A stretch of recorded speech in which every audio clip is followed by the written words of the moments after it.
My name is Diana. There was a time when the world didn't see me, when I was just a shadow shivering in the rain, clutching a single crumpled $1 bill as if it were my last breath. I was a woman who had lost her reflection, lost her voice, and almost lost her soul to the cold indifference of the streets. But today I stand before you to tell a story of how a single act of grace can rewrite a destiny. Before we journey into the abyss together, I want to pause and say a heartfelt thank you. Thank you for being here, for your time, and for opening your heart to these stories. It is an honor to have you in this space. If this story touches something deep within you, if it reminds you of your own strength or the power of a helping hand, I humbly invite you to subscribe and join our family here at Queen's Revenge. We believe that the best kind of revenge is rising from the ashes and living a life of purpose. To those of you who have already supported us and hit that subscribe button, thank you for walking beside me. My sincere prayer for you is that your lives be graced with an abundance of wealth, that your homes be filled with overflowing happiness, and that you find success in every path you choose. Now let us step back into the rain. To the day a single dollar met a miracle. The glass door of the Gilded Blade was more than just a barrier of crystal and light. It was a cruel, mocking mirror that reflected a woman I no longer recognized. I stood there, paralyzed on the rain-slicked pavement, watching the city's indifferent pulse beat around me. The neon sign above hummed with a low, predatory buzz, casting a rhythmic amber glow over my features that had become a roadmap of exhaustion and quiet desolation. I looked at my reflection and saw a ghost. My skin, once vibrant and full of the luminescence of youth and certainty, was now a pale parchment stretched thin over the sharp architecture of my cheekbones. My hair, which used to cascade in polished waves of chestnut, was a matted, tangled briar patch, dulled by months of harsh soaps and the unforgiving wind of the streets. I looked like a creature carved from shadows, a silhouette of a person who had forgotten the warmth of a hearth. My fingers, cracked and trembling from the biting chill of the March wind, drifted into the pocket of my oversized frayed trench coat. There, tucked into the darkest corner, lay my entire universe, a single crumpled $1 bill. I traced its edges with a desperate, ritualistic intensity. To a passerby, it was a piece of refuse, a tired scrap of green ink and linen. To me, it was the last anchor holding me to the shores of the living. It was my last fragment of hope, a fragile shield against the encroaching darkness of the abyss. I squeezed it until my knuckles turned white, praying that the sheer force of my will could transmute it into something greater, into dignity, into a meal, into a future. The abyss. I could feel it breathing down my neck. It was the hunger that gnawed at my ribs like a caged animal. It was the bone-deep cold of sleeping in bus terminals, where the fluorescent lights never turned off and the silence was never truly quiet. It was the way people looked through me, their eyes sliding over my form as if I were a smudge on a lens, a glitch in their comfortable reality. To be poor is to be invisible, but to be destitute is to be erased. Today, however, I was fighting back against the erasure. In my other pocket sat a folded, sweat-stained flyer for a receptionist position at a mid-sized firm 3 blocks away. I had found it in a discarded newspaper, and it felt like a message from a god I had stopped believing in. The interview was in 2 hours. But as I looked at the me in the glass, I knew that no one would hire a ghost. No one would trust a woman who looked like she was carrying the weight of the world's sorrows in the tangles of her hair. I needed to be human again. Just for an hour. I needed the world to see the Diana who used to exist, the one who was sharp, capable, and full of light. I took a shuddering breath, the cold air stinging my lungs like swallowed glass. The barbershop inside was an oasis of warmth and opulence. I could see the polished mahogany stations, the vintage leather chairs that looked soft enough to swallow a person's worries, and the gleam of chrome tools reflecting the soft, ambient lighting. It smelled of expensive talcum, sandalwood, and the sharp, clean scent of barbicide. The sense of grooming, of order, of a life where the small details mattered. My heart hammered against my ribs, a frantic bird trapped in a cage of bone. My pride, or what was left of it, screamed at me to turn away, to run back into the shadows where I belonged. But the dollar bill in my pocket felt heavy, a leaden reminder that there was nowhere left to run. This was the end of the line. I reached for the heavy brass handle. It felt icy under my touch, a final warning. My reflection shifted as the door swung open, the ghost of Diana momentarily merging with the reality of the shop. I stepped onto the plush rug, my boots leaving a damp, muddy trail that felt like a desecration of the pristine floor. The bell above the door chimed, a bright silver sound that felt like a death knell. Every head in the shop turned. The rhythmic snip-snip of scissors stopped. The low murmur of masculine conversation died in the air. The warmth I had craved felt suddenly stifling, thick with the judgment of a dozen eyes. I stood in the center of the room, my shoulders hunched, my chin tucked into the collar of my coat, feeling the visceral sting of their gaze. I was a stain on their canvas. I was the reality they spent their lives trying to curate away. I approached the front desk, my legs feeling like lead. Each step was an agonizing journey through a gauntlet of silent scorn. The woman behind the counter was a vision of manicured perfection, her hair a lacquered helmet of blonde, her nails painted a predatory red. She looked at me not with sympathy, but with a clinical sort of disgust, as if I were a specimen of some failed social experiment. "Can I help you?" she asked, her voice dripping with a forced politeness that was sharper than a razor. I tried to speak, but my throat was a desert. I swallowed hard, trying to find the voice of the woman I used to be. I need a haircut," I whispered, the words sounding alien and pathetic in the quiet shop. "Just a trim. To look professional. I have an interview." She didn't look at my face. She looked at my frayed sleeves, the dirt under my fingernails, and the way I hovered as if I expected to be struck. A slow, mocking smile spread across her lips, a smile that didn't reach her cold, calculating eyes. "Honey," she said, the word a patronizing lash. "Do you have any idea where you are?" I reached into my pocket and pulled out the dollar. I laid it on the marble counter with a trembling hand. It looked so small, so exhausted, so utterly insufficient against the backdrop of the shop's wealth. "This is all I have," I said, my voice cracking, the weight of 1,000 sleepless nights finally breaking through the levee of my composure. "Please. I just need to look like a person again." The silence that followed was not one of contemplation, but of a brewing storm. I looked around the room, searching for a single flicker of empathy, a single soul who remembered that we are all just one tragedy away from the abyss. But I found only the hard, mirrored surfaces of people who had forgotten how to see. I stood there, my hand still resting on the dollar, the last fragment of my hope beginning to dissolve in the heat of their derision. I was Diana, and I was drowning in plain sight. The air inside the gilded blade didn't just circulate. It loomed. It was a thick olfactory tapestry woven from the sense of a life I had once occupied in a different lifetime. Expensive French talcum, the masculine musk of aged cedarwood, and the sharp antiseptic bite of premium pomades. It was the smell of success, of men who had the luxury of worrying about the precise angle of a sideburn, while I spent my nights worrying if the cardboard beneath my back would hold through a thunderstorm. To me, it was the scent of a world that had long ago slammed its doors, locked its windows, and drawn its curtains against the very sight of me. As I took another step onto the checkered marble floor, the transition felt like a physical blow. The warmth of the shop, which should have been a comfort, felt like an interrogation lamp. I was acutely aware of the wet, muddy tracks my boots left on the pristine white surface, brown, jagged smears that looked like wounds on a porcelain skin. I was a stain, a living, breathing blemish in a sanctuary of curated perfection. The walls were lined with mirrors, vast, obsidian-framed expanses of silvered glass that caught the light and threw it back with a blinding, clinical clarity. In a normal world, mirrors were tools of vanity. Here they were a fortress. Every direction I turned, I saw a different angle of my own ruin. I saw the fraying collar of my coat from the back. I saw the hollowed-out exhaustion in my profile. I saw the way my shoulders hunched forward as if trying to shrink into a space small enough to disappear. There was no hiding here. The mirrors didn't just reflect. They judged. They multiplied my poverty 1,000 times over, filling the room with an army of wretched Dianas, all of us looking equally out of place amidst the chrome and mahogany. The patrons, men with gold watches and voices that rumbled with the easy confidence of the well-fed, didn't look at me directly. Instead, they watched me through the mirrors. I saw their eyes shift, their brows knit in a subtle reflexive twitch of discomfort. I was the ghost at the feast, the reminder of the fragility of the human condition that they paid $40 a cut to forget.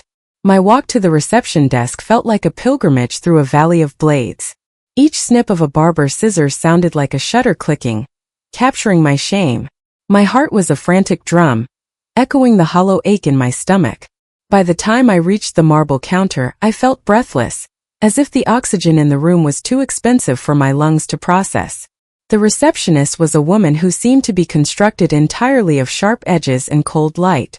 Her hair was a sculpted wave of platinum, and her eyes were the color of a frozen lake, beautiful, but utterly incapable of sustaining life. She was typing something on a sleek silver computer, the rhythmic clack-clack-clack of her nails sounding like a countdown to my inevitable rejection. She didn't look up immediately. She let me stand there, the silence stretching between us like a tightening wire. I felt the water from my damp hair drip onto my collar, a cold trickle that made me shiver. I felt the weight of the single crumpled dollar bill in my pocket. It felt like a hot coal against my thigh, a burning reminder of my insignificance. Finally she paused.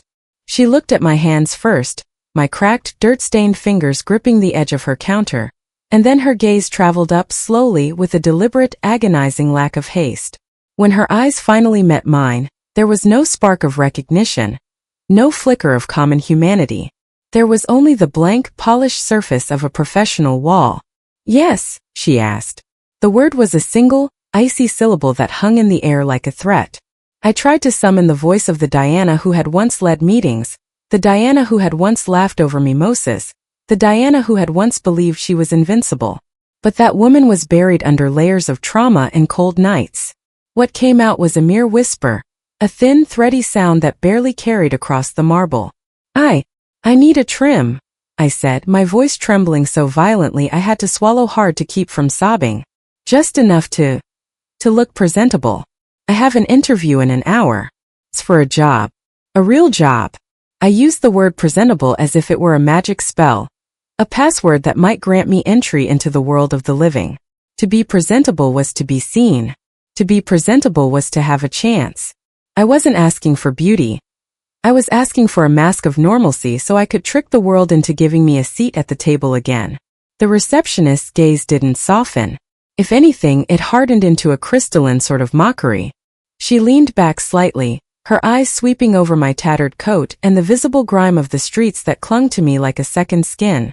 "Presentable," she repeated, the word tasting like vinegar in her mouth. She didn't look at the schedule. She didn't look at the barbers. She just looked at me, her silence more deafening than any insult. In that moment, the fortress of mirrors felt like it was closing in. I could see the reflection of the barbers behind her, their movements slowing as they tuned into the drama at the desk. I could see the polished chrome of the chairs, the rich leather, the stacks of plush white towels, all of it designed for people who didn't have to choose between a haircut and a loaf of bread. I felt the urge to turn and run, to burst back through those glass doors and disappear into the rain where the grayness would swallow me whole. But then I thought of the abyss. I thought of the bus station floor. I thought of the way my name sounded when no one had said it with kindness for 3 years. I reached into my pocket. I pulled out the dollar. My hand shook so badly that the bill fluttered like a dying leaf as I placed it on the counter. "Please," I whispered, the word breaking in the middle. "It's all I have. But I need this. I need to be her again." I looked into her frozen lake eyes, pleading for a crack in the ice, for a single drop of warmth in this fortress of polished mirrors. I waited for her to tell me it was enough. I waited for her to see the woman behind the ghost. But as her lips began to curl into the beginning of a sneer, I realized that in this world of cedarwood and talcum, a dollar wasn't a currency. It was an insult. And I was about to be evicted from the only hope I had left. The air in the room didn't just grow cold. It turned brittle, like a sheet of ice waiting for the first hammer blow to shatter it. I stood there, my hand still resting on that pathetic, wilted dollar bill, my heart thumping a frantic, irregular rhythm against my ribs. I was waiting for a miracle, for a flicker of recognition that beneath this layer of city soot and despair lived a woman named Diana. But the receptionist didn't see a woman. She didn't even see a human being. She looked at me the way one looks at a cockroach scurrying across a dinner plate, a nuisance, a sudden and repulsive interruption to a perfectly curated afternoon. A slow, poisonous smile began to spread across her face, not of kindness, but of a predatory amusement. Then the sound came. It started as a low titter in her throat before erupting into a laugh that was sharp, metallic, and jagged. It wasn't a laugh of joy, it was a weapon. It cascaded through the room like shards of falling glass, cutting through my remaining defenses with a precision that was more agonizing than any physical blade. "Oh, darling," she gasped, the mock endearment dripping with enough vitriol to burn. "You can't be serious. Truly." She leaned over the marble counter, her eyes, those frozen, merciless lakes, traveling downward in a slow, deliberate inventory of my failure. They skipped over my trembling hands and settled on my feet. My shoes were a tragedy in two parts. Once black flats that were now a salt-stained, grayish-brown, the soles flapping loosely like a dying fish's mouth, held together by a prayer and a piece of twine I'd found in a gutter. $40, she said, her voice rising so that every man in every leather chair could hear. $40 is the absolute minimum for a service at the Gilded Blade. And even then, we usually require our clients to have bathed in the last, I don't know, year. The laughter wasn't solitary for long. Behind her, the rhythmic snip-snip of the scissors died away, replaced by a chorus of mockery. I saw the stylists, men and women with perfectly coiffed hair and silk waistcoats, leaning against their stations, their faces twisting into masks of derision. "Maybe she thinks the $1 is a down payment?"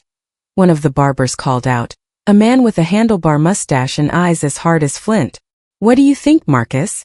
Can we give her a 1/40th of a haircut? Maybe just shave a single stripe down the middle and call it a day?" The room erupted. The sound of their collective amusement was a physical weight, pressing against my chest until I felt the air leave my lungs. I felt the heat of shame, a searing incandescent red, climbing up my neck, flooding my cheeks, stinging the corners of my eyes. It was a heat so intense it felt like my skin might actually blister. I looked down at the $1 bill. A moment ago it had been a fragment of hope. Now it was a leaden weight, a symbol of my absolute insignificance. It looked so small, so filthy, so representative of the nothingness I had become. My fingers curled around it, crushing it into a tight ball, the paper biting into my palm. I just need to look decent," I managed to whisper, though the words felt like they were being dragged over broken glass. "For the interview. Please. I'm not a nuisance. I used to be someone." "Used to be?" the receptionist sneered, her voice dropping to a hiss as she walked around the counter. "Honey, used to be doesn't pay the rent. And used to be doesn't scrub the smell of the street off my rugs." She placed a hand, manicured, cold and firm, on my shoulder. It wasn't a gesture of comfort, it was a steer. She began to usher me toward the glass doors, her touch feeling like a brand of shame. "You're making the customers uncomfortable, Diana, or whatever your name is," she said, her voice now a low, dangerous rumble. "Go back to the shadows.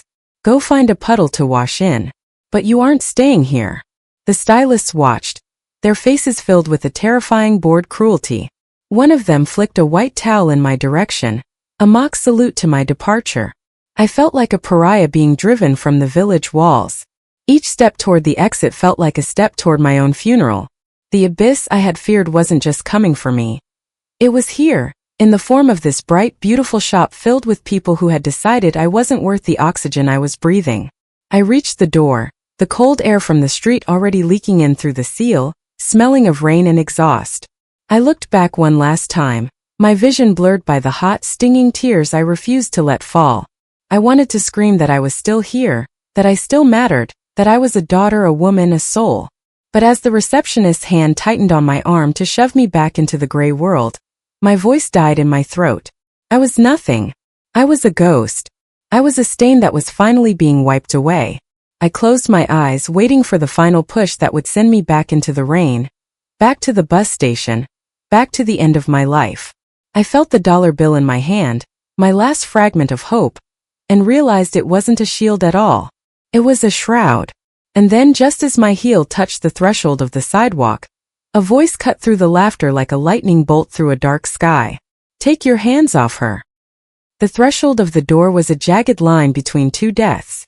Behind me lay the death of dignity, the laughter, the cedarwood-scented scorn, the polished mirrors that had turned my reflection into a weapon against my soul.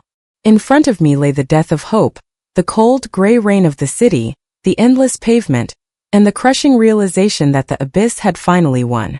The receptionist's hand was a cold, firm pressure on my upper arm, a final punctuation mark on my eviction from the human race. I was leaning into the wind, my spirit already halfway across the street, when the world simply stopped. Enough. It wasn't a scream. It wasn't a roar. It was a single low-frequency vibration that seemed to originate from the very foundations of the building. It carried the sonorous weight of a cathedral bell and the irresistible gravity of thunder rolling across a darkened plain. The word didn't just fill the room. It consumed it. It sucked the oxygen out of the mocking laughter and replaced it with a vacuum of absolute, ringing silence. I froze, my heels still hovering over the wet concrete. The receptionist's grip on my arm didn't just loosen. It vanished as if her hand had been burned. I turned my head slowly, my neck creaking like a rusted hinge. At the top of the mahogany staircase that led to the private offices, a figure stood silhouetted against a warm, amber light. He looked as though he had been carved from the very elements of the earth, sturdy, ancient, and unyielding. This was Mr. Carter. He didn't rush. He descended the stairs with a slow, rhythmic deliberation, each footfall a soft thud that echoed in the cavernous quiet of the shop. His hair was a thick, unruly mane of pure silver, glowing like a halo under the recessed lighting. His face was a landscape of deep-set lines, crevices carved by decades of smiles, sorrows, and the quiet labor of a life well lived. But it was his eyes that stopped my breath. They weren't the frozen lakes of the receptionist or the flinty stones of the barbers. They were deep autumnal pools that held 1,000 stories. They looked at me, and for the first time in 3 years I didn't feel like a smudge on a lens. I felt seen. Truly terrifyingly seen. As he reached the bottom step, the staff seemed to shrink. The barbers, who moments ago had been preening like peacocks in their silk waistcoats, suddenly found great interest in the floorboards. The receptionist, usually so sharp and angular, looked small and brittle. Mr. Carter didn't look at them with rage. Rage is a loud, messy thing that burns out quickly. Instead, he looked at them with a profound, quiet disappointment that was infinitely more devastating. It was the look of a father realizing his children had grown up to be monsters. "Is this what we have become?" he asked. His voice was like velvet over gravel, soft yet serrated. He swept his gaze across the room, lingering on the stylist who had flicked the towel, then on the man with the handlebar mustache. "Is this the Gilded Blade? A place where we sharpen our tongues on the hearts of the weary?" "Sir, she only had $1, the receptionist stammered, her voice thin and reedy, stripped of its cruel power. She was making the gentleman uncomfortable. You were just proving that you know the price of everything and the value of nothing, Elena," Mr. Carter interrupted, his voice dropping an octave. The disappointment in his tone was a physical weight, pressing the air out of her lungs. He walked toward me. As he approached, the scent of the shop changed. The oppressive cedarwood and the sharp talcum faded, replaced by something warmer, the smell of old books, peppermint, and a strange, comforting scent of rain-washed earth. He stopped just inches from me. He was taller than he looked from the stairs, a pillar of quiet strength. He looked at my tattered shoes, then at the ball of my hand where the $1 bill was crushed into a sweaty, desperate knot. He didn't sneer. He didn't pity. He simply reached out and placed a hand over mine, not to lead me out, but to steady the trembling that had taken hold of my entire body. His skin was warm, his touch as light as a falling leaf, yet it felt like the first solid ground I had stood on in an eternity. "I apologize, Diana," he said softly. "My name." He had said my name. I hadn't told anyone my name, but in the way he looked at me, it felt as though he had read it in the very fabric of my soul. The sound of it coming from his lips, not as a sneer but as a recognition, shattered the last of my defenses. A single hot tear escaped and carved a clean path through the grime on my cheek. I can't afford." I started to say, my voice a broken, jagged thing. "Hush," he whispered, a small, sad smile playing at the corners of his mouth. "The cost of a man's soul is far higher than $40, and I refuse to let mine be sold so cheaply today." He turned back to the room. The silence was absolute. Even the city traffic outside seemed to have muffled its roar in deference to the moment. "Marcus," he called out to the lead barber. "Clear Station 1. Immediately." But Mr. Carter, I have the mayor's aide coming in 10 minutes. Mr. Carter didn't even look at him. He simply repeated, Station 1. Now. There was no arguing. Marcus began to move with a frantic, sheepish energy, clearing away the gold-plated combs and the silk drapes. Mr. Carter turned back to me and extended an arm, an old-world gesture of chivalry that felt like a bridge back to a life I thought was lost forever. Come, Diana, he said, his eyes glowing with a fierce, protective luminescence. Let us find the woman who is hiding beneath all this noise. Let us see what a little kindness can do for a fragment of hope. I took his arm. As we walked through the fortress of mirrors, they no longer felt like a gauntlet. The reflections of the staff were blurred and inconsequential. I was no longer a stain. I was a guest. I was a person. And as I sat in the soft, buttery leather of Station 1, I felt the heavy, suffocating silence of the shop transform into a sanctuary. The abyss was still there, waiting outside the glass doors, but for the first time it didn't feel inevitable. For the first time, the $1 bill in my hand didn't feel like a shroud. Felt like a seed. The walk from the threshold of the door to Station 1 felt like a journey across a desert toward a sudden, shimmering spring. My legs, which had been ready to carry me back into the shadows of the alleyways, now felt strangely light, yet anchored by the gravity of Mr. Carter's presence. The Gilded Blade was still the same room of obsidian-framed mirrors and judging eyes, but the atmosphere had shifted. The air no longer felt like a suffocating blanket of cedarwood. It felt charged with a quiet, reverent electricity. Mr. Carter guided me to the chair. It wasn't just a piece of furniture. It was a throne of buttery, midnight black leather, polished to a mirror shine, reflecting the warm glow of the amber lights above. To the men who usually sat here, it was merely a place to wait for a trim. To me it was an altar. Sit in my chair, Diana, he said softly. The way he spoke my name, it wasn't a label or a category. It was a restoration. For years I had been hey you, or that woman, or simply a nameless obstacle to be stepped over. In his mouth Diana sounded like music, a melody I had forgotten how to hum. I sank into the chair. The leather was cool and soft, yielding to my weight in a way the hard plastic of bus station benches never did. I felt my spine, which had been curved into a defensive bow for 3 years, slowly begin to straighten. My muscles, perpetually tight with the expectation of a blow or an insult, began to uncoil. I closed my eyes for a moment, letting the sheer luxury of safety wash over me. Then I felt the cloth. Mr. Carter shook out a heavy, pristine white cape. The sound it made, a crisp rhythmic snap, cleared the remaining echoes of the receptionist's laughter. He stepped behind me and draped the fabric over my shoulders. As he tucked the soft paper strip around my neck and fastened the clip, a profound transformation occurred. The white cloth covered my frayed trench coat. It hid the mud-stained sleeves and the jagged tears in my blouse. It masked the physical evidence of my poverty. For the first time in an eternity, I wasn't a collection of rags. I was a silhouette of pure, clean white. It felt like he was shielding me from the world's coldness, creating a private sanctuary where the abyss could not reach me. Beneath that cloth, my heart began to beat with a different rhythm. Not the frantic tattoo of fear, but a slow, tentative thrum of possibility. We'll start with a wash, he whispered.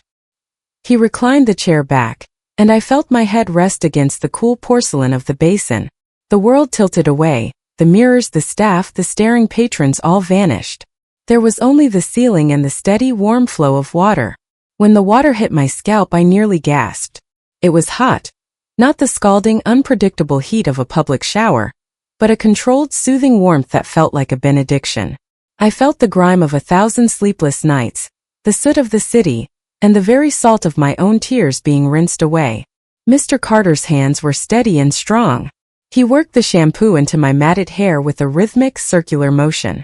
It wasn't just a cleaning. It was a baptism of the broken. The scent of the soap, rosemary and mint, cleared the fog in my mind. I felt his fingers find the knots in my hair, knots that represented every day I had given up, every night I had slept with my boots on. He didn't rip through them. He didn't sigh with frustration. He worked through each one with a patience that made my chest ache. He treated my hair as if it were spun silk, as if it were something of immense intrinsic value. As he rinsed the soap away, I felt a weight lifting, not just the weight of the dirt but the weight of the shame. The water spiraling down the drain was gray, carrying away the vestige of the woman who had stood trembling outside the glass doors. He brought the chair back to an upright position. I looked into the mirror, and for the first time I didn't flinch.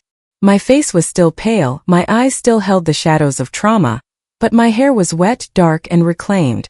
Mr. Carter picked up his scissors.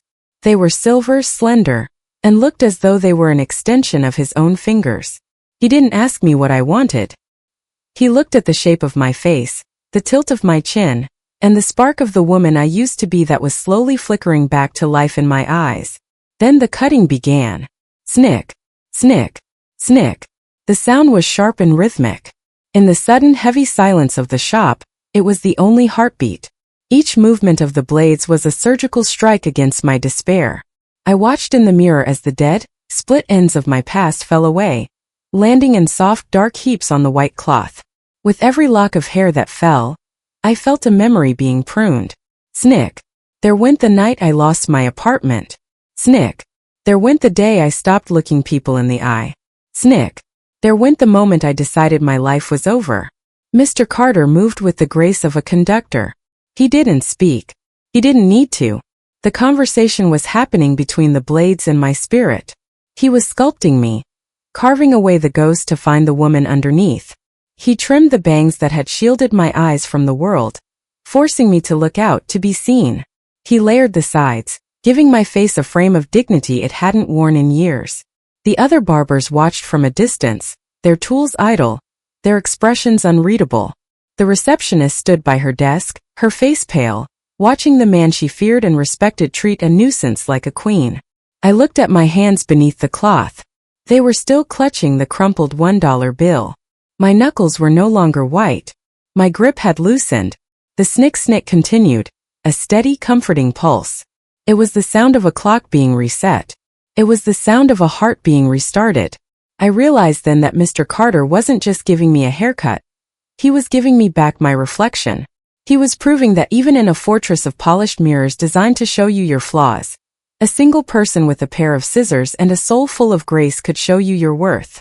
As he made the final delicate trims around my ears, I felt a tear roll down my cheek. It wasn't a tear of shame. It was a tear of recognition. The woman in the mirror was beginning to look like someone I might want to know again. She was beginning to look like Diana. The abyss was still out there. But as the heartbeat of the scissors slowed to a final elegant stop, I knew I wouldn't be walking back into it as a ghost. I would be walking into it as a woman with a shield of white and a heart that had been remembered. The rhythmic snick-snick of the scissors finally ceased, leaving a silence in the shop so profound it felt like the world had held its breath. For a heartbeat I remained still, my eyes squeezed shut, terrified that if I opened them the spell would break. I was afraid that the warmth, the scent of rosemary, and the weight of the white cloth would vanish, leaving me shivering back on the rain-slicked pavement of the abyss. "Open your eyes, Diana," Mr. Carter whispered. His voice wasn't a command, it was an invitation to a homecoming. I drew a shaky breath and let my eyelids flutter open. I gasped. The sound was a sharp, jagged intake of air that felt like it might crack my ribs. I didn't see a ghost anymore. I didn't see the smudge of a woman who had spent 3 years trying to become invisible. The hair that had been a matted, lifeless thicket was now a polished frame of dark mahogany, catching the amber light and reflecting it with a healthy, vibrant luster. It was cut with a precision that bordered on the architectural. A sophisticated, modern bob that kissed the line of my jaw and gave my face a structure I thought had been eroded by hunger. But it was the eyes, my eyes, that stole my breath. Without the curtain of tangled hair to hide behind, they looked huge, startled, and undeniably alive. The shadows were still there, etched by trauma, but beneath them flickered a pilot light I thought had been extinguished in a bus station 2 winters ago. I saw her. I saw the Diana who used to wake up with a list of goals. I saw the woman who used to argue points in a boardroom. I saw the girl who used to believe that the world was a place of infinite horizons. She wasn't dead. She had just been buried under the soot of the city, waiting for someone with a pair of scissors and a soul of gold to dig her out. I remember her. I whispered, my voice thick with a sudden, overwhelming grief for all the time I had lost. My reflection seemed to nod back. A silent pact between the woman I was and the woman I was becoming. But then reality settled back into my bones like lead. The shop was still an expensive fortress. The staff was still watching. And I was still a woman whose entire net worth was a single filthy piece of paper. With trembling hands, I reached beneath the white cloth. My fingers found the $1 bill. It felt damp, warped by the sweat of my anxiety and the humidity of the shop. I smoothed it out as best I could against my thigh, a futile gesture to make a scrap of refuse look like a payment. I stood up, the leather of the chair creaking softly as I vacated my sanctuary. I held out the bill toward Mr. Carter. My hand shook so violently that the paper vibrated like a dying moth. I felt a surge of the old shame, the parsimonious reality of my life clashing against the opulence of his labor. This man had given me an hour of his life, his immense skill and his protection, and all I had to offer was $1 that wouldn't even buy a cup of coffee in this neighborhood. Please, I said, my voice barely audible over the hum of the heater. I know it's not enough. I know it's an insult. But it's everything I have. Please take it. I can't just take this for free. My pride was a thorny, bleeding thing. Even in my destitution, I didn't want to be a charity case. I wanted to pay my way, to prove that I was still a participant in the economy of human exchange. Mr. Carter didn't look at the money. He looked at my hand, my thin, scarred, trembling hand. Slowly, with a grace that felt like a benediction, he reached out.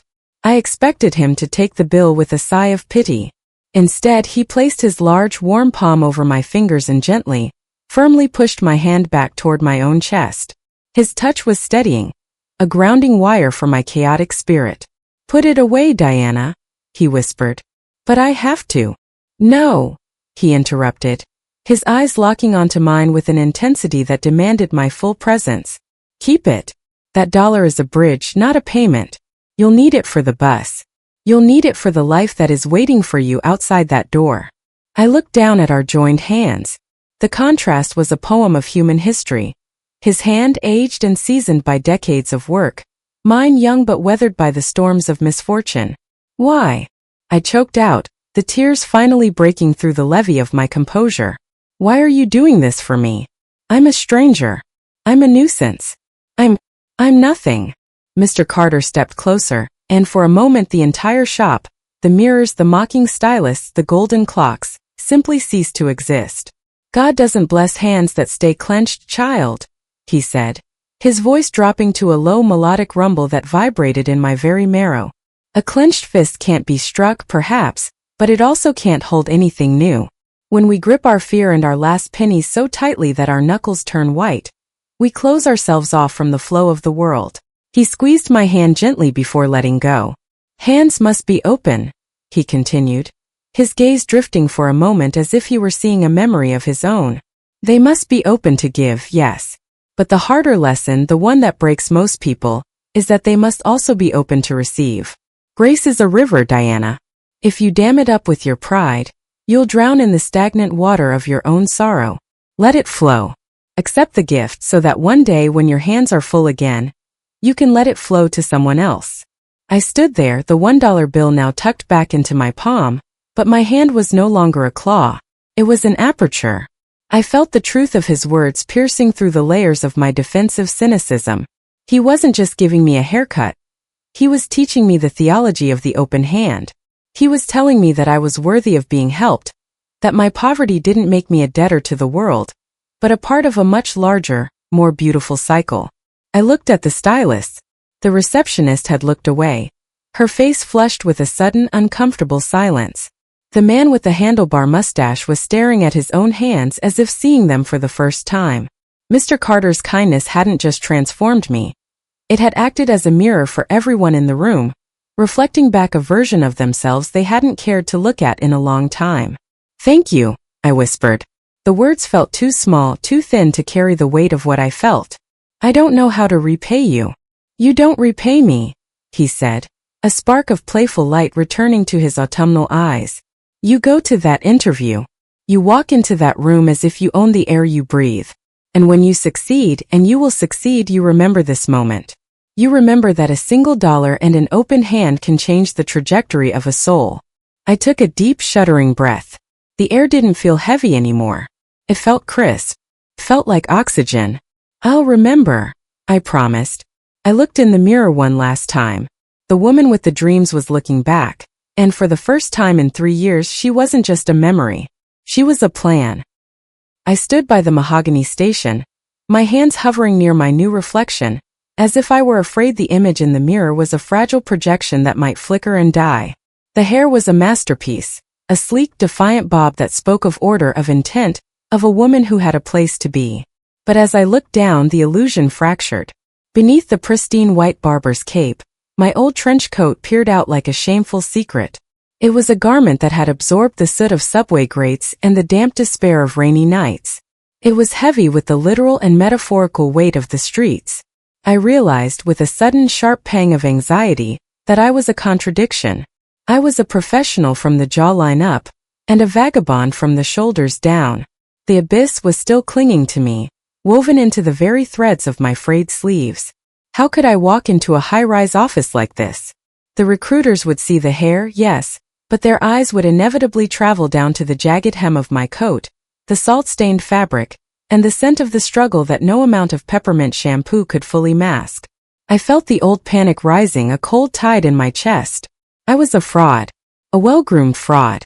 Mr. Carter, however, was a man who listened to the things people didn't say. He watched the way my eyes fell, the way my posture began to wilt under the weight of my own clothes. He didn't offer a platitude. He didn't tell me it would be fine. He simply placed a steady hand on my shoulder, his touch anchoring me to the present. "Wait here, Diana," he said. His voice was a soft rumble, a low-frequency hum of absolute certainty. The transformation is a process, not an event. And we are not quite finished. He turned and walked toward the back of the shop, disappearing through a heavy velvet curtain that led to the private quarters above. The shop returned to its hushed, rhythmic state. The other barbers avoided my gaze now, their previous mockery replaced by a strained, uncomfortable silence. I stood there in my white cape sanctuary, feeling like a chrysalis in the middle of a crowded room. Minutes ticked by. I checked the gold-rimmed clock on the wall. The interview was an hour away. Every second felt like a drop of water falling into a bottomless well. Just as the urge to run, to flee before I could be disappointed again, reached its peak, the velvet curtain parted. Mr. Carter returned. In his arms he carried a large, cream-colored box, its edges slightly softened by time. He walked with a reverence that suggested he wasn't just carrying clothes, but a hallowed relic. He placed the box on the marble counter of Station 1 and looked at it for a long moment, his eyes clouding with a grief so ancient and deep it made my own sorrows feel like shallow puddles. "My daughter, Sarah," he began, his voice barely a whisper, "was a woman of immense fire. She was sharp, she was brilliant, and she believed that the world was hers for the taking. She bought this for her first big promotion. She called it her invincibility suit." He looked up at me, his autumnal eyes shimmering with unshed tears. "She's been gone 5 years now. The cancer took her body, but it never took her spirit. I've kept this box because I couldn't bear to let go of the last thing that held her shape. But today I realized that clothes are meant to be lived in, not mourned over." With trembling fingers he lifted the lid. The scent that drifted out wasn't the cedarwood of the shop. It was the faint, haunting fragrance of dried lavender, and a hint of a vintage perfume, the smell of a life interrupted. Inside, nestled in layers of acid-free tissue paper, lay a charcoal gray suit. The fabric was a high-grade wool so fine it looked like liquid shadow. Beside it was a silk blouse the color of a winter cloud, its buttons small pearls of light. "I can't take this," I gasped, my hand flying to my mouth. "Mr. Carter, this is too much. This is her memory. I'm just a stranger." "You are not a stranger, Diana," he said, his voice regaining its steel. "You are a woman standing at the edge of her own life. Sarah would have hated for this to sit in a dark room while a warrior like you went into battle unarmed." He pushed the box toward me. "Go to the dressing room in the back. Put it on. Don't think of it as charity. Think of it as a baton being passed in a race that hasn't ended yet." I took the box into the small wood-paneled dressing room. My hand shook as I unbuttoned my tattered trench coat and let it fall to the floor. It hit the rug with a dull, heavy thud, the sound of a burden being dropped. I shed my old blouse, my skin prickling in the cool air, feeling exposed and vulnerable. Then I reached for the silk. It slid over my skin like a cool caress, a texture so foreign to my callous reality that it made me shiver. I stepped into the trousers. They fit as if they had been tailored for my own body, the hem falling perfectly over my tattered shoes, hiding their shame. Finally, I donned the jacket. The moment I slid my arms into the sleeves, something profound happened. It was as if the invincibility Sarah had felt was still woven into the fibers. The structured shoulders forced my own to square. The nipped-in waist reminded me that I still had a shape, a presence, a center of gravity. I buttoned the front, and the fabric felt like armor. Not the heavy, clanking metal of a knight, but the sleek, unyielding grace of a woman who knew her worth. I stepped out of the dressing room. The silence in the shop didn't just deepen. It solidified. The receptionist dropped her pen. Marcus, the lead barber, stood frozen with his shears open. I walked toward the mirror, my gait different, steady, purposeful, the heels of my shoes clicking against the marble with a sound like a heartbeat. I looked at the woman in the glass. She was breathtaking. Not just because of the clothes or the hair, but because the ghost was gone. The charcoal gray of the suit brought out the fire in my eyes. The silk blouse reflected a soft light onto my skin, erasing the gray pallor of the streets. I looked like a woman who could command a room, a woman who could solve problems, a woman who deserved to be heard. Mr. Carter was leaning against his station, a small, sad, and beautiful smile on his face. He nodded slowly. "It's not just fabric, Diana," he said, stepping forward to adjust the lapel of the jacket with a fatherly tenderness. "It's a promise that you belong in every room you enter. From the highest boardroom to the humblest kitchen, you are a daughter of this world, and you have a right to be here. Don't ever let their silence or their laughter make you forget that again." I couldn't speak. My throat was too tight, my heart too full. I reached out and took his hands, the hands that had cut away my past and clothed my future. "I'll bring it back," I whispered. "As soon as I can, No," he said firmly, closing my hands over the fabric of the sleeves. "Keep it. Let it be the start of your new wardrobe. And when you no longer need it, when you have 10 more just like it in your closet, then you find another Diana. You find another woman standing in the rain with $1, and you give her the armor she needs." I walked toward the glass doors. The receptionist didn't sneer this time. She looked at me with a bewildered, almost frightened respect. She opened the door for me, her eyes lingering on the charcoal wool. I stepped out onto the sidewalk. The rain was still falling, but it didn't feel like a threat anymore. It felt like a cleansing. The wind whipped around me, but the suit held its shape, a fortress against the elements. I touched the $1 bill in my pocket. It was still there, but it was no longer my whole world. It was just a piece of paper. My real wealth was the mended soul I carried beneath the charcoal gray. I began to walk toward the high-rise buildings, my head held high. I wasn't just going to an interview. I was going to reclaim my life. And as I turned the corner, I felt the ghost of Sarah, and the strength of Mr. Carter walking right beside me. The skyscraper loomed before me, a jagged tooth of glass and steel biting into the belly of the charcoal sky. It was a monument to ambition, a vertical city where decisions were made that moved the world, and where people like me, people who had spent years counting pennies and seeking shelter under bus stop awnings, were usually invisible. I stood at the base of the tower, the rain still misting against my face, and for a fleeting, terrifying moment, the abyss tried to pull me back. The ghost of the woman who had stood trembling outside the barber shop whispered in my ear. "You don't belong here," she hissed. "They will see the cracks. They will smell the hunger on you. They will know you are wearing a dead woman's clothes." My breath hitched and I felt my knees begin to buckle. The weight of the world felt like a physical hand pressing down on my crown. But then I moved my arm, and the charcoal gray wool of Sarah's suit brushed against my skin. It was crisp, structured, and warm.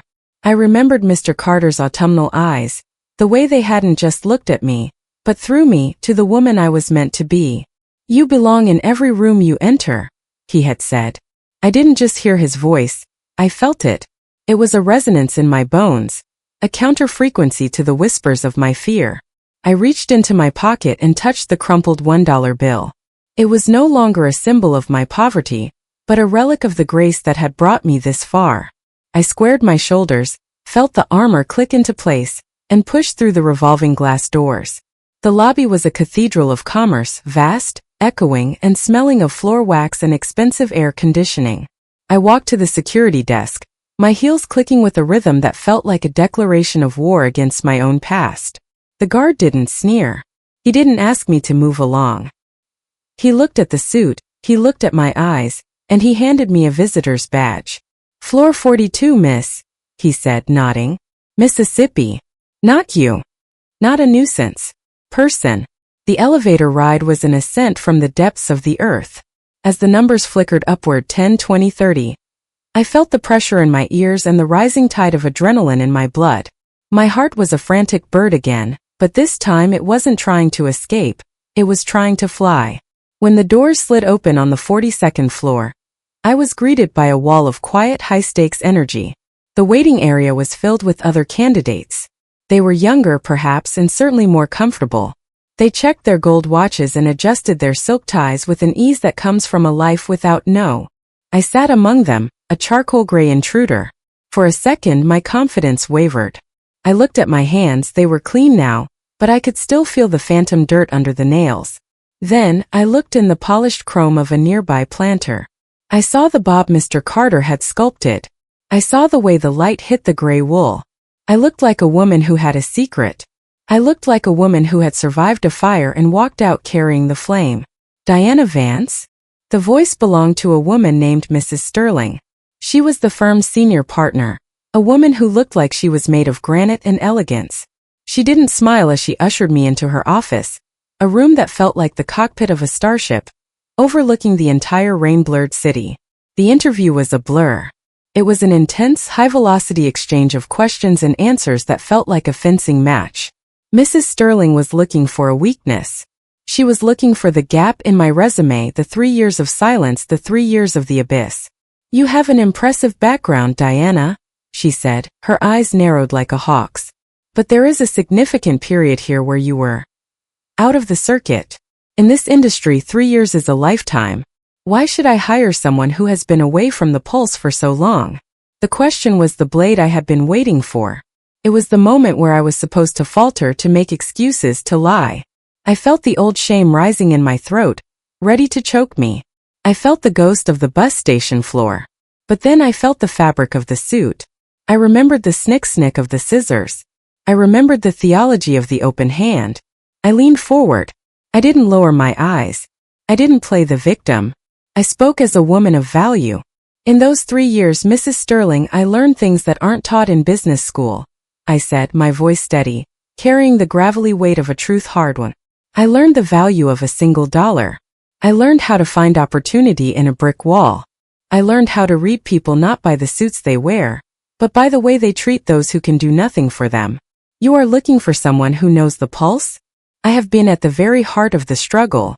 I have a resilience that hasn't just been tested. It has been forged in a furnace. I don't just want this job because I need a paycheck. I want it because I know exactly what it means to build something from nothing." Silence stretched between us. It was a heavy, crystalline silence that felt like the air before a lightning strike. Mrs. Sterling didn't move. She stared at me, her gaze traveling from my eyes to the sharp line of my haircut, to the charcoal wool of the suit. I waited. I didn't tremble. I had been through the fortress of mirrors. I had been through the lash of scorn. There was nothing this woman could do to me that the world hadn't already tried. Slowly, the granite in Mrs. Sterling's face began to crack. Not into a smile, but into something far more valuable.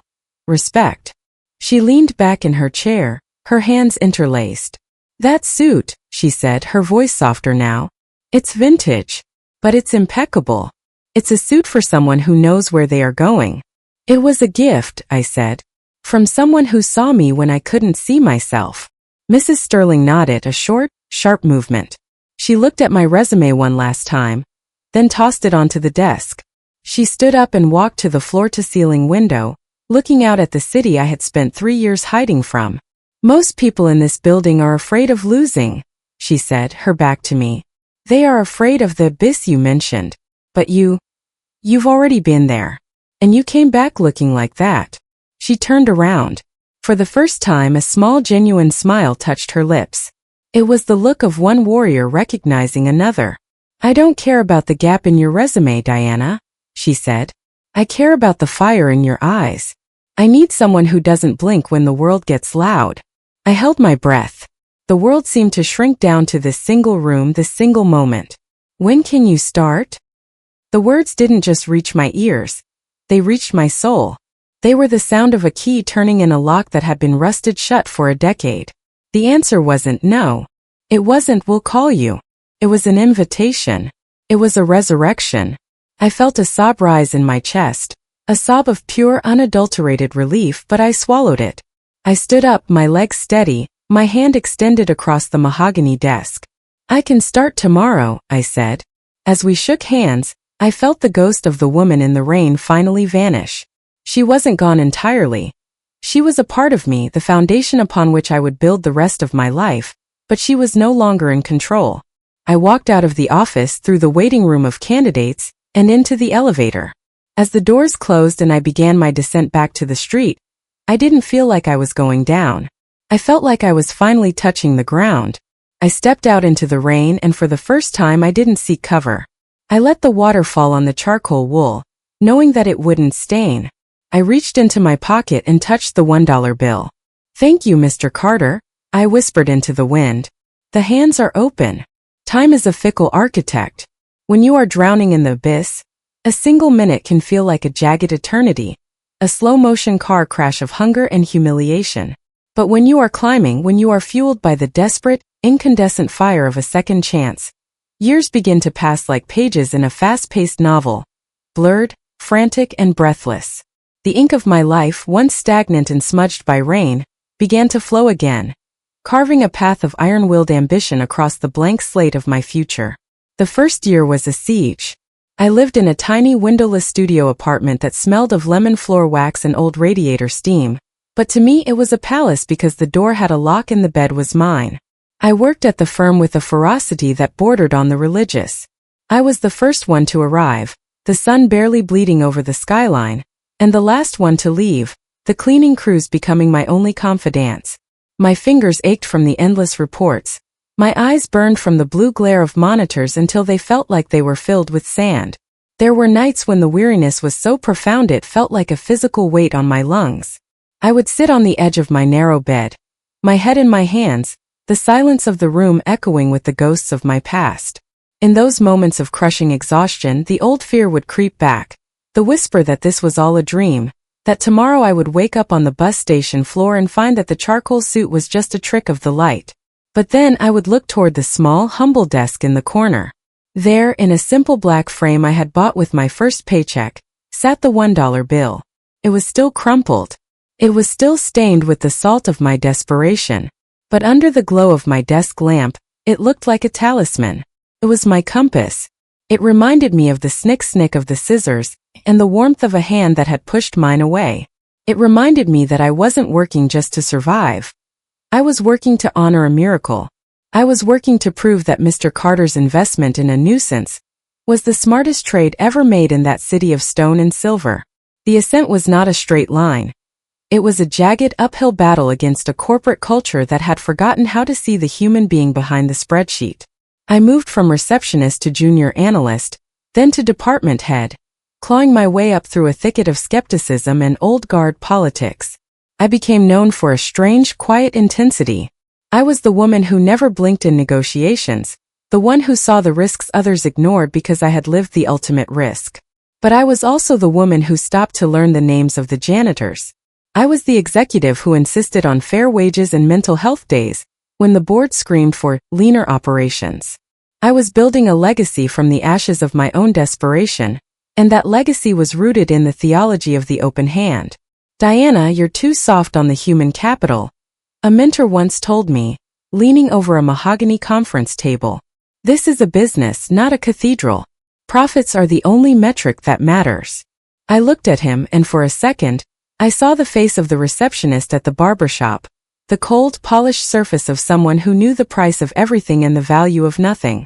I reached into my bag and touched the frame of the dollar bill, which I carried with me to every major meeting. "If we lose the people," I said, my voice carrying the gravelly weight of the abyss, We are just ghosts haunting a pile of gold. I'd rather run a company that breathes than a machine that only consumes. 10 years after I walked into that skyscraper in a dead woman's suit, the board of directors named me CEO. The day I moved into the corner office, the very office where Mrs. Sterling had once asked me why I had a gap in my resume, I stood by the floor-to-ceiling windows. The city below was the same gray, rain-blurred sprawl, but from this height it looked fragile. I could see the tiny dots of people scurrying along the sidewalks, and I knew that among them were 1,000 Dianas, women standing outside glass doors, clutching a final fragment of hope. I placed the framed dollar bill on the center of my vast polished desk. It looked absurdly small amidst the high-end technology and the expensive art, but it was the most powerful thing in the room. It was the anchor that kept me from drifting into the clouds of my own success. I had changed everything about my life. I wore tailored silk and drove a car that hummed with quiet power. I had a home with a garden and a library. My name was whispered in the hallways of power with respect, and sometimes with fear. But I never changed that $1 bill. I never smoothed out its wrinkles. I never tried to clean it. I wanted it exactly as it was on the day I tried to give it away, a reminder of the person I used to be and the person I must never become again. As CEO, I turned the firm into a sanctuary. We didn't just chase margins, we chased impact. We invested in neighborhoods the banks had abandoned. We created scholarships for those the system had forgotten. My staff worked hard not because they were afraid of me, but because they knew I saw them, truly terrifyingly saw them just as Mr. Carter had seen me. My fingers still ached sometimes, and my mind was often weary from the sheer weight of responsibility, but the abyss no longer felt like a threat. It felt like a memory of a distant shore. I had reached the summit, but I realized that the view from the top wasn't about looking down on others. It was about seeing how far you could reach to pull the next person up. One afternoon, a young intern accidentally knocked the frame off my desk. She gasped, her face turning pale as the glass shattered. "Oh God, Ms. Vance, I'm so sorry. I'll replace it immediately," she stammered, her hands trembling as she reached for the fragments. I walked around the desk and knelt beside her. I picked up the dollar bill, the original crumpled scrap of my soul. "Don't worry about the glass," I said, my voice soft, echoing the tone of a silver-haired man from a different lifetime. "The frame is just a shell. It's what's inside that counts." I looked at the girl. She had shadows under her eyes and a frayed hem on her blazer. She looked like she was carrying the weight of the world on her shoulders. I took her hand, not to steady her, but to remind her she was there. "Keep your hands open," I whispered, pressing the dollar bill into her palm for just a moment before taking it back. "God doesn't bless hands that stay clenched." She looked at me with a sudden sharp recognition. In that moment, the years of my long ascent felt justified. The legacy wasn't the title or the office. It was the ability to pass the baton. I had built my world, but I knew the time was coming for the final chapter. I needed to go back to the narrow street. I needed to find the man who had traded his daughter's suit for a stranger's future. The car was an obsidian beast, a silent, predatory marvel of engineering that glided through the potholed streets of the old neighborhood, like an interloper from another dimension. Its leather interior smelled of new success and clinical luxury, a stark, jarring contrast to the heavy, humid air of the district I had once called a graveyard of dreams. As I sat in the back seat, my fingers absent-mindedly tracing the gold embroidery of my silk blazer, I felt a strange, vibrating dissonance in my chest. I was Diana Vance, CEO. A woman whose signature could move millions and whose presence commanded silence in the most opulent boardrooms of the city. But as we turned onto the narrow street where my life had once ended and begun in the same hour, I felt the layers of my carefully constructed armor begin to peel away. The engine's low, expensive hum seemed like an insult to the grit and the grayness outside the tinted windows. I told the driver to stop a block away. I didn't want to arrive like a conqueror. I wanted to arrive like a daughter returning to a sanctuary. As I stepped out onto the pavement, the city hit me with a visceral sensory assault. The air here was thicker, tasting of exhaust, damp brick, and the pervasive metallic tang of poverty. The neighborhood hadn't just aged, it had suffered. The buildings leaned against one another like exhausted old men, their facades scarred by graffiti and the slow, relentless erosion of neglect. It looked smaller, grittier, and infinitely more fragile than it had in my memories. I walked slowly, my high-end heels clicking against the uneven concrete, with a sound that felt too sharp, too deliberate. I passed the bus station where I had once slept, and for a second, the phantom cold of the tile floor seeped into the soles of my shoes. I shuddered, pulling my tailored coat tighter around me, realizing that no amount of wealth could truly cauterize the wound of having been nothing. Then I saw it. The gilded blade. The sign that had once pulsed with a predatory, amber glow was now a fading relic. The G had flickered out long ago, and the gold leaf was peeling away in jagged strips, revealing the rusted tin beneath. The windows, once so polished they acted as a fortress of mirrors, were now filmed with a layer of city dust and grime, blurring the world inside into a sepia-toned memory.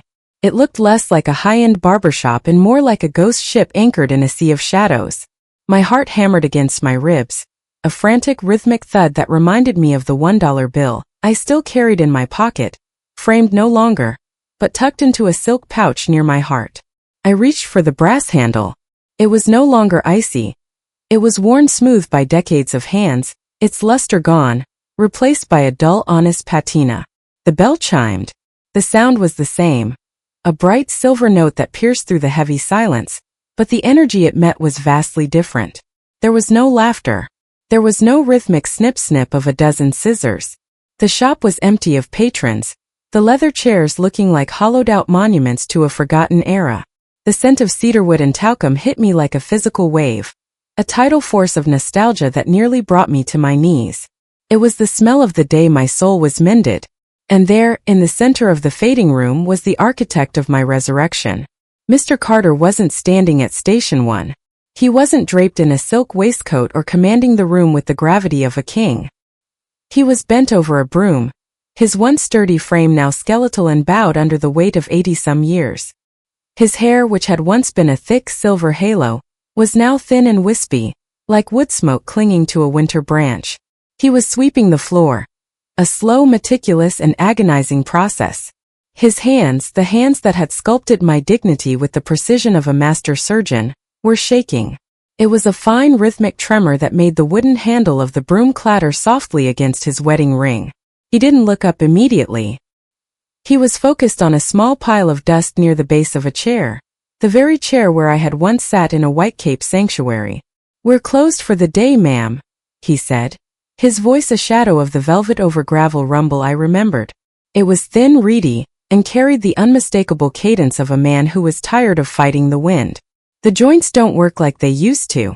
I'm afraid the gilded blade is sharpening its last edge." I stood in the doorway, my breath catching in a throat that had grown tight with a sudden searing grief. Seeing him like this, diminished, frail, performing the menial labor of the very people he had once scolded, felt like a betrayal of the universe. He had been my giant. He had been the man who held back the abyss. "I'm not here for a haircut, Mr. Carter," I managed to say, my voice cracking in the middle. The broom stopped its rhythmic scratching. Mr. Carter paused, his head tilting slightly as if he were listening to a frequency he hadn't heard in years. He slowly straightened his back, a series of small, audible winces crossing his features as he forced his spine to obey.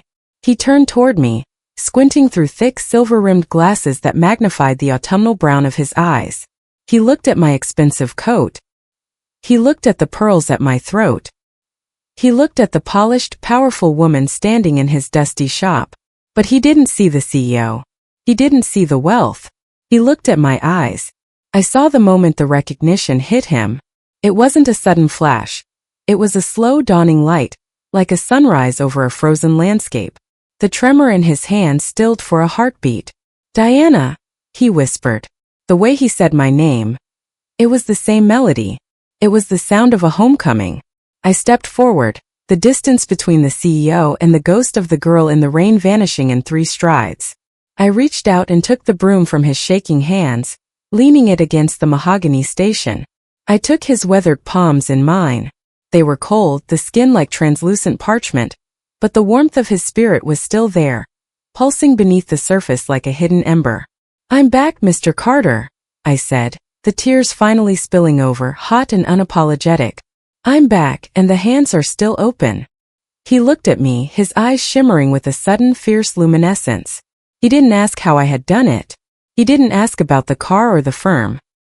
He simply reached up with a trembling thumb and wiped a tear from my cheek, his touch as light as a falling leaf. "I knew you'd find your way out of the rain, child," he said, his voice regaining a fragment of its old resonance. "I just didn't think you'd bring the sun back with you." I looked around the fading shop at the peeling gold and the dusty mirrors, and I felt a surge of a new kind of ambition, not the kind that builds skyscrapers but the kind that builds altars. "I didn't just bring the sun, Mr. Carter," I whispered, my heart swelling with a purpose that made my career achievements feel like child's play. "I brought a miracle. Because you told me once that kindness always finds its way back. And today it's finally found its home." The street outside was still narrow, and the neighborhood was still gritty, but inside the fading walls of the gilded blade, the abyss was finally, permanently defeated. The interior of the barbershop felt like a sepia-toned photograph come to life, a space where time had pooled and stagnated, while the rest of the world raced toward a digital, heartless future. I stood there for a long moment, my silk coat a jarring splash of color against the faded mahogany and the peeling linoleum. Mr. Carter stood before me, his eyes squinting through lenses thick with the haze of age, seeing only a wealthy woman who had somehow taken a wrong turn into his crumbling sanctuary. He didn't see the ghost. He didn't see the girl who had once stood on his rug, dripping with the filth of the gutter. To him I was just another ma'am, a creature of the heights he could no longer reach. "I'm sorry, ma'am," he said again, his voice like the rustle of dry leaves. "The shop, it isn't what it used to be. My hands, they have a mind of their own these days. You'd be better served at the salon on the boulevard. They have the lights. They have the youth." I looked at his hands, the same hands that had once moved with the grace of a master sculptor. They were gnarled now, the veins like blue ropes beneath skin that looked as fragile as wet tissue paper. They were shaking, a soft, relentless tremor that made the wooden broom handle rattle against the floor. My heart didn't just ache. It felt as though it were being slowly, deliberately crushed by the weight of his humility. "I don't want the boulevard, Mr. Carter," I said, my voice steady despite the storm in my chest. "I want the gilded blade. And I want the best barber in this city." I walked toward Station 1. The leather was cracked, the stuffing peeking through the seams like white wounds, but as I sat down, the familiar creak of the chair felt like a welcoming embrace. It was the same seat where I had once been baptized in rosemary and mint, the same seat where my soul had been mended by the snick-snick of a silver blade. Mr. Carter hesitated, his brow furrowed in confusion. I can try, ma'am, but I can only offer a simple trim. My eyes, they aren't what they were." "A trim is exactly what I need," I whispered. He moved toward the back, his gait a slow, shuffling rhythm of pain and perseverance. He returned not with a crisp white cape, but with an old, faded one that smelled of lavender and long-faded cedarwood.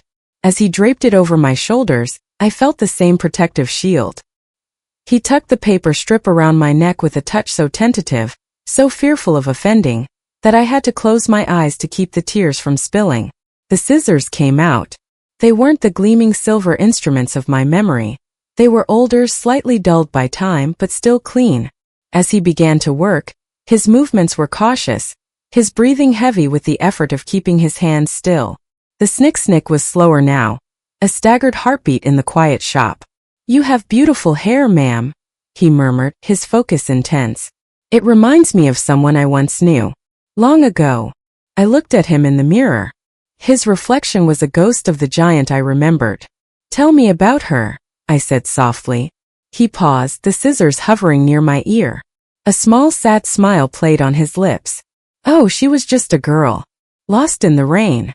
Most people wouldn't have looked twice at her. But she had a fire in her even when she was drowning. I often wonder what became of her. The city usually swallows the fires, you know." I drew a shaky breath, the scent of the old cape anchoring me. "I want to tell you a story, Mr. Carter. A story about a girl just like that." He didn't stop his work, but I could see him listening, his head tilted. "Once," I began, my voice carrying the weight of 1,000 miles, "there was a girl who had reached the very edge of the abyss. She had nothing left but a single crumpled $1 bill in her pocket. It was her whole world. She was so thin that the wind could have carried her away, and so dirty that people walked around her as if she were a shadow. I watched his eyes in the mirror. They were still focused on the hair, but a flicker of curiosity entered them. She walked into a shop much like this one, I continued. She was laughed at. She was mocked. The people inside, people who had never known hunger, saw her as a nuisance. They were pushing her back into the rain, back into the darkness where she was ready to die. But then a man stopped them. The scissors slowed. He didn't see a nuisance. He saw a person. He sat her in his chair, and he gave her back her reflection. He gave her a suit that belonged to his own daughter, a daughter he loved and lost. He told her that his hands couldn't stay clenched, because God doesn't bless hands that stay closed. He told her she belonged in every room she entered. Mr. Carter's hands stopped moving entirely. The shop became so quiet I could hear the ticking of the old clock on the wall. Tick, tick, tick. Like a countdown to a revelation. That girl took that suit and that haircut and that $1 and she walked into a boardroom, I said, my voice cracking now, the tears finally breaking free. She worked until her fingers bled and her mind was weary. She built a life from the ashes he saved. She became powerful. She became the woman the world sees today. But every single day for 10 years, she looked at that $1 bill. And she remembered the man who gave her a miracle. I looked directly into his eyes through the mirror. The silver-rimmed glasses were sliding down his nose. His mouth was open, a small trembling O of dawning realization. She kept her hands open, Mr. Carter, I whispered. Just like you told her to. The scissors slipped from his fingers, clattering onto the marble station with a sharp, metallic ring that sounded like the breaking of a spell. His hands, no longer shaking with age but with a profound soul-deep shock, flew to his face. Diana, he whispered. The word was a prayer. It was a question asked of a ghost. Diana, is it really you? I stood up, the faded cape falling away like the last of my secrets. I turned to face him, the powerful CEO vanishing, leaving only the daughter who had finally come home. I took his weathered, trembling hands in mine. Hands that were cold, hands that were tired, hands that had once reached into the abyss and pulled me out by the soul. It's me, Mr. Carter, I sobbed, pressing his palms against my cheeks. I'm back. And I didn't come back to say goodbye. I came back to tell you that the debt is finally being settled. He looked at me, his eyes filling with a shimmering autumnal light. He touched my face, his thumb tracing the line of my jaw just as he had done 10 years ago. You look like Sarah, he choked out, his voice a ragged sob of joy. You look like the promise I thought the world had broken. We stood there in the center of the dusty shop, a bridge of 10 years and a million miracles connecting our souls. I held his hands as if they were the only solid thing in a world made of smoke, knowing that the most important work of my life was about to begin. The abyss had tried to take us both, but kindness had found its way back, and it was carrying a key that would unlock a future he never thought he'd see again. The silence in the old barbershop was no longer the heavy, suffocating quiet of neglect. It had become a sacred stillness, a cathedral of two souls suspended in the amber of a decade-long promise. I stood before Mr. Carter, my hands, the hands of a CEO, a leader, a survivor, wrapped around his gnarled, trembling fingers. The dust motes danced in the afternoon light, swirling around us like tiny stars in a universe that had finally aligned. I reached into my pocket. My fingers didn't find a crumpled, desperate piece of paper this time. Instead, they brushed against something cool, solid, and heavy with the weight of a future. With a slow, deliberate movement, I withdrew a small silver key. It caught the light of the setting sun, flashing with a brilliance that seemed to cut through the dimness of the fading shop. I leaned forward and placed it gently on the cracked marble of Station 1, the very altar where my dignity had been restored. Mr. Carter, I said, my voice thick with a sudden, overwhelming surge of love. You told me once that God doesn't bless hands that stay clenched. You told me that a fist can't hold anything new, and that if I kept my fingers wrapped too tightly around my fear and my last dollar, I would drown in the stagnant water of my own sorrow. Tears finally spilled over, hot and unapologetic, carving paths through my makeup just as they had once carved paths through the soot on my face. Because you opened your hands when you had every reason to keep them closed?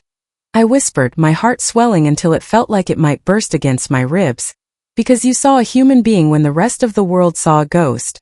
I could finally open mine. I stopped clutching my past, and I started reaching for a future you told me I deserved. Mr. Carter looked down at the silver key. His breath hitched in his chest, a jagged, fragile sound. He didn't reach for it. He looked at it as if it were a strange, celestial object he didn't quite understand. What is this, Diana? He asked, his voice cracking like dry parchment.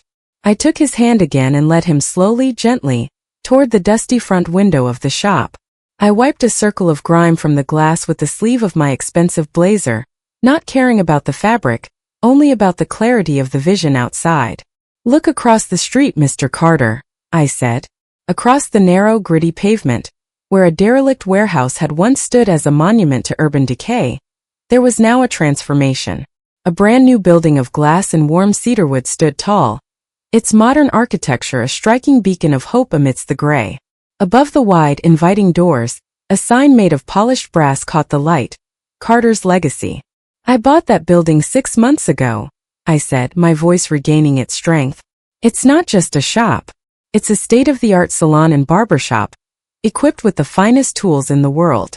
But more than that, it is fully staffed with young stylists, talented kids from this neighborhood who needed a chance, just like I did. They are already on the payroll. The taxes are paid. The mortgage is settled in full. It is yours, Mr. Carter. Every brick, every chair, every soul inside it. Mr. Carter leaned against the window frame, his knees buckling. I caught him, my arm a solid anchor for the man who had once been mine. He stared at the building, his eyes widening behind his thick glasses, his mouth working silently as the sheer scale of the gift began to settle into his mind. You did this for me? He whispered. But the gilded blade. I'm just an old man with shaking hands, Diana. I'm a relic. You are a master, I countered, my voice fierce with conviction. And you will never have to sweep a floor again unless you want to. You are the emeritus, the mentor. You will sit in the finest chair in that building and teach those young people what it truly means to be a barber. You will teach them the theology of the open hand. You will show them that they aren't just cutting hair. They are mending spirits. I reached into my silk pouch and pulled out the original $1 bill, still crumpled, still framed in a tiny delicate locket I had made for it. I held it up between us. The world told me this was all I was worth, I said. The receptionist told me $40 was the minimum to be seen. But you? You told me I was priceless. You traded your daughter's memories and your own time for a girl who had nothing. You invested a miracle in a stranger. I pressed the silver key into his palm, closing his fingers around it with my own. His hand was no longer shaking with age. It was vibrating with the sheer electric force of a dream reborn. Today, the debt of a single dollar is finally settled, I said, leaning in to kiss his weathered forehead. But it isn't settled with money. It's settled with the only currency that actually matters. It's settled with love. Mr. Carter looked from the key to the building, and then back to me. A single crystalline tear rolled down his cheek, disappearing into the silver of his beard. He didn't say thank you. He didn't have to. The look in his eyes, a mixture of profound peace and a sudden youthful spark of purpose, was the greatest ROI I had ever seen in my career. We walked out of the old gilded blade together. I left the door unlocked, leaving the dust and the shadows behind us. As we crossed the narrow street, the neighbors stopped to watch, the shopkeepers, the kids on the stoops, the people who had forgotten how to look up. They saw a powerful woman in a silk suit walking hand in hand with an old man in a faded apron, and for a moment, the air in the neighborhood felt lighter. We stepped into the new building. The scent of rosemary, mint, and expensive cedarwood greeted us, the same scents that had once saved me. The staff, 20 young men and women of all backgrounds, stopped what they were doing and stood in a line. They didn't bow. They smiled with a genuine, hungry respect. "Welcome home, Mr. Carter," they said in unison. I watched as Mr. Carter walked toward the lead chair, a masterpiece of leather and chrome that overlooked the street. He touched the headrest, his fingers steady for the first time in years. He looked at his reflection in the pristine, wide mirror. He didn't see a relic. He saw a legacy. Kindness, I realized then, is the only currency in this hollow world that actually doubles when you spend it. It is a seed that, when planted in the cold, hard ground of the abyss, can grow into a forest that shields 1,000 souls. I stood in the back of the shop, watching the man who saved my life begin to tell his story to a young girl with a tattered coat and a frightened look in her eyes, a girl who had just walked through the door. I saw him reach out, his hands open, his heart ready to receive her. The circle was complete. The grace had found its way back. And as I walked out into the cool evening air, I knew that the abyss had no power here. Not as long as there was a single dollar, a pair of scissors, and a heart that refused to stay clenched. The debt was paid. The sun was out. And for the first time in my life, I wasn't just successful. I was home. Thank you for walking this journey of grace with me until the very last word. Stories like Diana's remind us that even when we are down to our last dollar, our value remains immeasurable. I would be deeply moved to hear your thoughts. Have you ever experienced a miracle of kindness that changed your life? Please share your heart in the comments below. Your words might be the hope someone else needs today. If this story touched your soul, I invite you to subscribe to Queen's Revenge. Let's continue to prove that light always finds its way through the darkness. Thank you for your humble support.